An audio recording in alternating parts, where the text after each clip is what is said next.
Sure. Clyburn was saying that he would like Biden to endorse the carve-out either publicly or privately, like get on the phone with Manchin, just call him, say that you'd like to do this.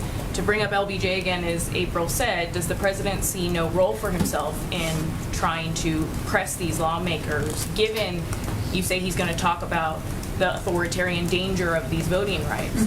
Does he not see that role for himself? I think the president sees his role as somebody who can speak from the bully pulpit to elevate and advocate for the need to move forward on voting rights legislation, of course, but also to use every lever in the federal government to protect the rights of the American people to vote around the country. That is one lever, is legislation. There are other levers that are at his disposal that we've already started to implement and rely on. And I would just go back to what I said a little bit earlier, is that, you know, if it were waving a magic wand to get voting rights legislation on his desk through any means, he would do that. But it requires the majority of members in the Senate to support changes to the filibuster.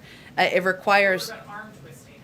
It requires, again, I'll leave it to all of you to do a whip count out there about the support. This is a Senate procedural process. It requires the majority of them to support it. What he can do as president is to continue to lift up, elevate, advocate, engage, empower people across the country, make sure they understand that this is based on the big lie, make sure they are as outraged as he is about efforts around the country to suppress and silence people across the country. That's the most instructive role he can play. I'm sorry, I've got to go because you've got to gather.